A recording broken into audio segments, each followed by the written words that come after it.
Un autre sujet que je voulais aborder, c'est celui de la fréquence cardiaque maximale. Je te rappelle, hein, si tu nous as rejoints en route, n'hésite pas à me laisser un petit commentaire si tu as des questions. Je te réponds volontiers. On est là pour ça. Fréquence cardiaque maximale. La différence de fréquence cardiaque maximale en vélo et en course à pied notamment. À mon avis, la fréquence cardiaque maximale, c'est une des valeurs les plus inutiles qui existent. Je t'explique pourquoi. Beaucoup de personnes pensent qu'il faut absolument une fréquence cardiaque maximale pour déterminer des zones d'entraînement. Parce que c'est ce que tu vois partout sur les blogs et partout sur Internet. Malheureusement, c'est vraiment pas une très très bonne approche. Et je t'explique encore une fois pourquoi. Déjà, les gens ils prennent des valeurs de fréquence cardiaque maximale théoriques ou calculées, à savoir que ta fréquence cardiaque maximale, on ne peut pas la calculer avec ton âge. Il n'y a pas d'équation qui existe aujourd'hui pour avoir une bonne mesure ou une bonne estimation de ta fréquence cardiaque maximale. Donc, pour avoir une fréquence cardiaque maximale, il faut faire un effort maximal sur 15-20 minutes, ce qui est vraiment pas chouette. En tout cas, je te déconseille fortement de juste faire une séance pour déterminer ta fréquence cardiaque max. D'autant plus qu'elle peut varier de jour en jour. Okay, s'il fait chaud, ce sera plus haut. Si tu n'es pas en forme, elle sera plus basse ou plus haute selon pourquoi tu n'es pas en forme. Il y a plusieurs raisons pour ça. Et cette fréquence cardiaque maximale, donc, que tu as estimée dans un premier temps, donc qui est certainement pas juste. Ensuite, tu vas appliquer des pourcentages fixes pour déterminer tes zones d'entraînement.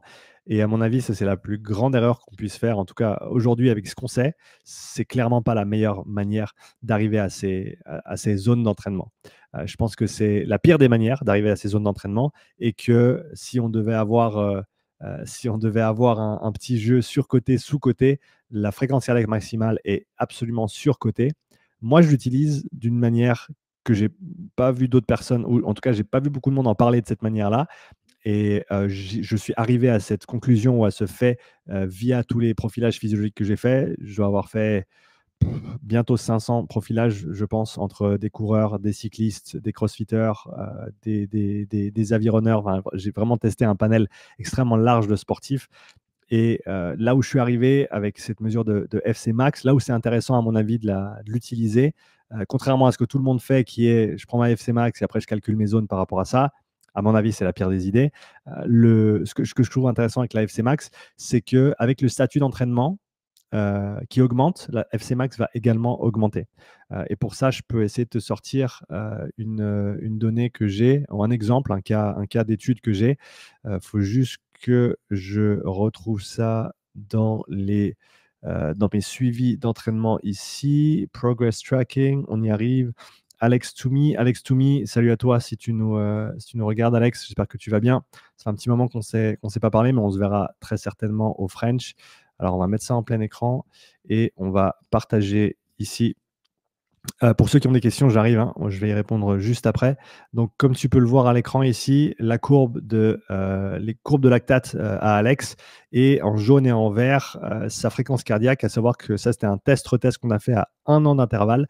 Et comme tu peux le voir, en rouge, c'est sa courbe de lactate après une année d'entraînement dédié sur le vélo qu'on a fait ensemble. Et ce qui est super intéressant, c'est qu'à la fin du premier test, Alex a une FC max de 171 battements par minute.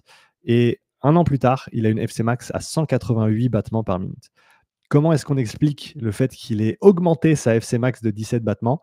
Je le dis en rigolant comme ça parce que, à mon avis, il n'a pas augmenté sa FC max. La FC max, c'est pas quelque chose qui est fixe et que tu vas augmenter au cours du temps.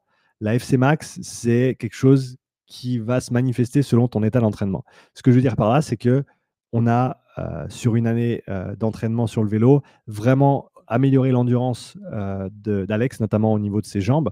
Endurance de fatigue, endurance de force, tu appelles ça endurance fondamentale, tu appelles ça comme tu veux. Mais le fait qu'on ait, entre guillemets, débridé ses jambes, ça a fait que sur le retest, il a pu, en gros, aller plus loin dans son effort au niveau du cœur. Donc, c'est comme ça que je l'interpréterais, la FC Max. C'est pas quelque chose à prendre et ensuite à utiliser comme valeur fixe et ensuite on prend des pourcentages dessus, mais on peut l'utiliser sur un suivi comme ça pour voir l'évolution des choses. Et le fait que sa FC Max sur un test comme ça et augmenter au fil du temps, après une année, pour moi, c'est une bonne indication. En plus du fait que il pousse 75 watts de plus sur le dernier palier comparé à son premier test. Premier test, il finit à 325. Deuxième test, il arrive à 400 watts sur le dernier palier.